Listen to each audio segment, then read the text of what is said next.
Hello folks, it's the Pacer Chaser again. Welcome to another one of my videos. This one is going out on the 1st of April, just please bear that in mind. We're going to look at a little known railway in the Grimsby area.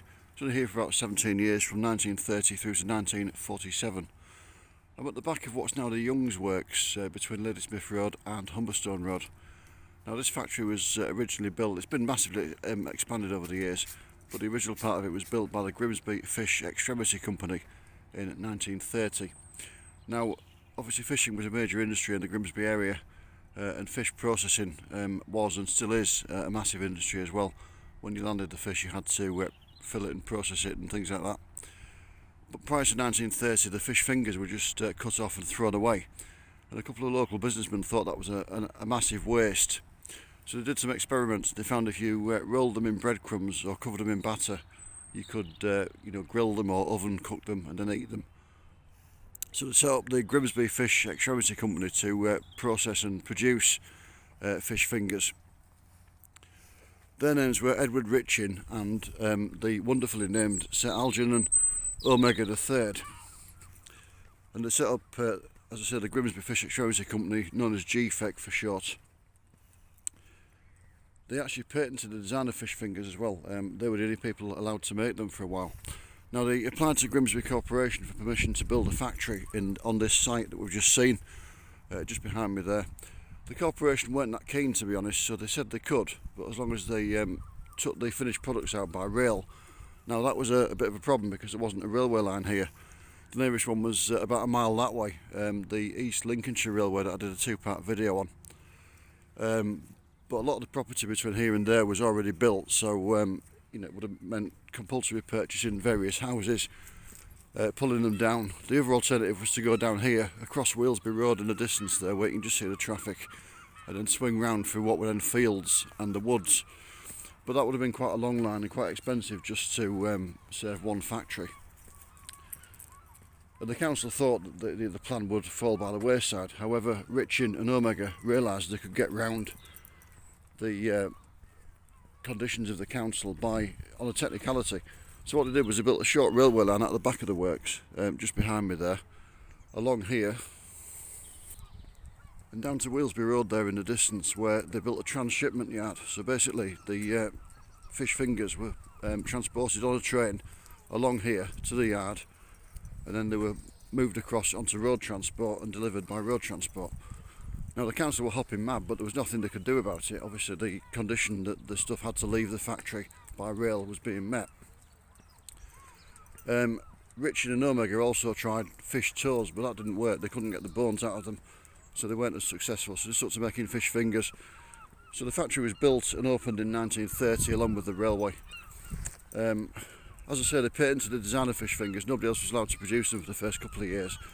And in about 1932 they started to license other companies to make fish fingers. But they had to mention the original founders. That's why even today if you buy a packet of fish fingers it says Richin Omega 3 on them. It still mentions the original designers. During the Second World War, Richin and Omega became concerned about the effects of food rationing on the local population. So they bought this field next to it. It's now a playing field to grow potatoes in. You can still see the edge of the field there, the tops of the potatoes on this verge here. They didn't quite manage to remove them all when they sold the land and it was redeveloped as a playing field. Now along here there's what's now a derelict field. This was used to grow baked beans, and what Richard and Omega did was during the war, every Friday a train would leave the factory carrying cooked fish fingers. They would dig up some potatoes and make chips out of them, and they would harvest some of the baked beans from the field behind me, and they would create a meal of fish fingers, chips and beans for the local population. Now where I am now, this footpath coming out, that was here before it came across and went through into what's now another playing field. There was a level crossing over the railway, so the train would come out about 5 o'clock from the factory every Friday evening, and it would stop here at the level crossing and serve anybody who wanted to be served. This was mainly for the residents of Oldcliffe village. You can just see the church at Oldcliffe through the trees there. and it would make its way down to the Wheelsby Road yard, where it would serve anybody else who wanted serving. Some of the local kids realised they could get 2 meals out of them actually if they came to the crossing and then just ran round the streets back to the Wheelsby road yard. They could get a second meal if they took the blazer off and changed their appearance slightly. The railway was on a bit of a low embankment along here, which has been demolished after it closed and the land flattened. The reason for that was to keep it above level of flood water. This area, as I mentioned in my East Lincolnshire videos, did flood quite a lot.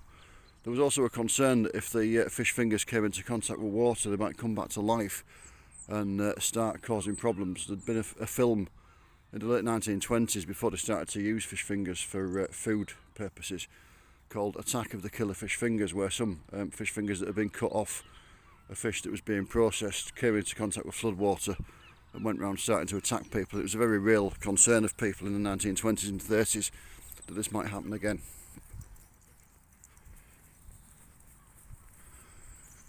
Anyway, so Grimsby Corporation was so impressed with Richard and Omega and what they'd done in the war, giving out free meals to people, that they relented and allowed them to transport goods from the factory.